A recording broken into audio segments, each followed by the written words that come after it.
Joining me to discuss this, the new Shadow Minister for Cybersecurity and Countering Foreign Interference, James Paterson. James, thank you for your time.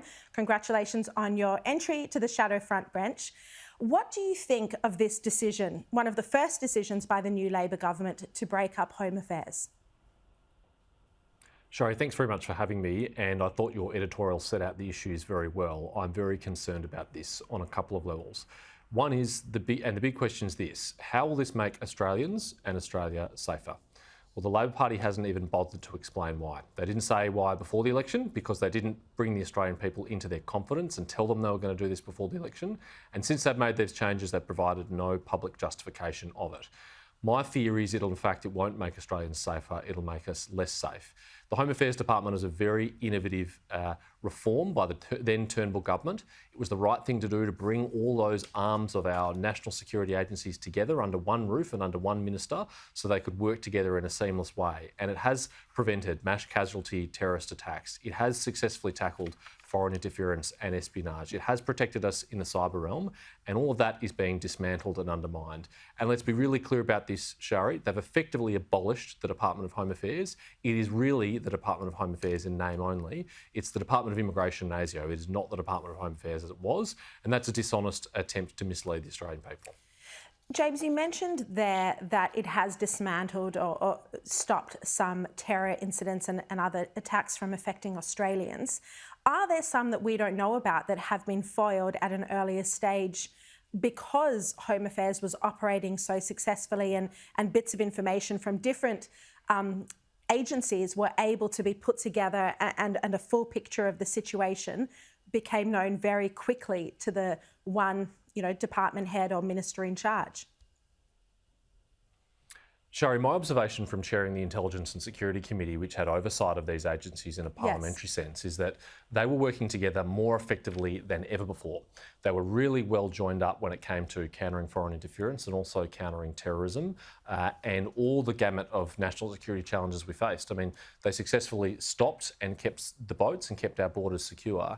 And all of that is put at risk now. All of that could be undermined by this really bizarre decision, which I think is driven by power. It's clearly a grab for power by Mark Dreyfus as Attorney General, but also ideology. Mark Dreyfus never liked the Department of Home Affairs. He always railed against it. And I think he's taken the opportunity on the day in which he was sworn in to steal agencies out from a new and relatively inexperienced minister in Claire O'Neill and effectively gut her portfolio. And Anthony Albanese has signed off on that. And he shouldn't have. He really should have said, stop, no.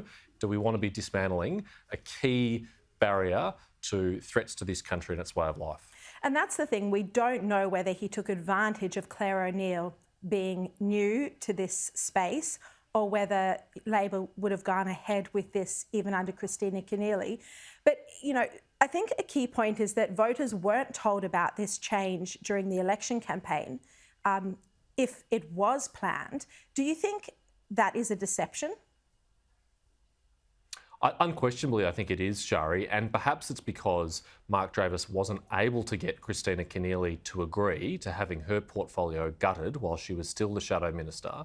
But with her loss of the seat of Fowler, as you pointed out, there was a vacuum, and he stepped into that vacuum and grabbed all the power he could. And I think it is very illustrative that on the day he was sworn in, on the day the new ministers were sworn in, that these changes were made. I mean, that is a very swift change. It's a very significant change.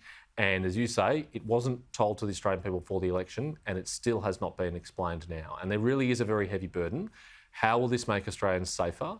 And why won't this put at risk the exceptional cooperation that we've seen between our agencies? I'm very concerned. Turning to the announcement by Defence today that an RAAF maritime surveillance aircraft was intercepted by a Chinese fighter jet over the South China Sea. This was on May 26, but just announced today. This has been described as a very dangerous interaction. Jim Molan was on Sky with Chris Smith earlier. He said this could have been a collision. It could have cost Australian lives. What has happened here? Sharri, there's no question it's an act of provocation, an act of intimidation, and I would go as far as saying an act of aggression. I understand from the Defence Department and the Defence Minister's public descriptions today that it involved the Chinese fighter jet going in front of our P-8 Poseidon at a very dangerous way, and also releasing chaff in front of the P-8 Poseidon. Chaff is a countermeasure which military aircraft use to try and evade, for example, a radar-equipped weapon. Chaff contains things like aluminium and other hard substances, and I understand that was ingested by the engine of our RAAF operating in the area. There's no question this put at risk the lives of Australia's Air Force personnel. It could have ended with our plane being downed from the skies and their lives being put at grave risk. So it's an incredibly irresponsible and provocative act by the Chinese government. On a note of bipartisanship, Sharri, I want to congratulate the government on being upfront with the public about this. I think it's very important when these sort of acts happen that the public is kept informed by them, that the full facts are shared with them, because it does show just what a belligerent government the Chinese Communist Party has become and the very serious threats that they pose to our national security. We were well within our rights to be operating in that area. We have for many years, and this was a very serious act of aggression. Well, you call it an act of aggression. So what is Beijing's intention? Why did it do this? Well, I think it is illustrative that it occurred only 5 days after our federal election, and I suspect it was designed to send a very clear message to the new government and to try and intimidate them and to try and tell them that they shouldn't continue to operate, as our government did, those sorts of flights in the region over the South China Sea, which is an international waterway through which the majority of Australia's international trade passes, and we are well within our legal rights to be in the area.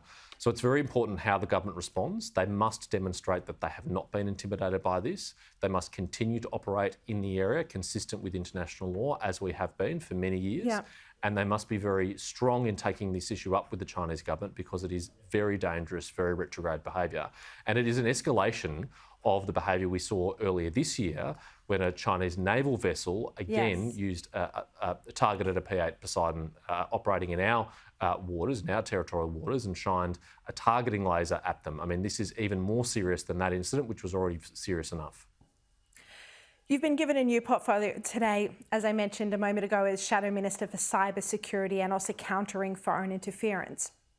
What are you going to be targeting? What do you think the biggest concerns are in this space? What will you be pushing the new Labor government on? Sharri, cybersecurity threats and foreign interference are two of the most potent threats to our national security, but also to our sovereignty as a liberal democracy. And it's critically important that they are effectively countered. And the Liberal and National parties in government have a very good record on this. We passed world-leading legislation to address these issues. We funded our agencies to record amounts to ensure they were able to combat them and gave them the powers that they needed to take it on. So what I'll be watching very closely from Labor is whether or not they maintain those strong policies that we put in place and whether they're able to effectively build on them, because there are a lot of exciting opportunities for Australia in this. The AUKUS agreement is the most important part of that, where cooperation in cyber security and enhanced cyber warfare capabilities are a key part of it, as is artificial intelligence and machine learning, which are going to be game-changing capabilities. So I really want to make sure the Labor Party takes advantage of that and doesn't take any backward steps in this area, because we just can't afford it. It would be an enormous threat to our sovereignty and security. Yeah, well, and particularly in the case of counting foreign interference, we know that the ASIO boss has said this is now a bigger issue in Australia than terrorism, which is quite extraordinary. So I'm sure you're going to have a lot of work cut out for you. Thank you very much for your time. Thanks, Sharri.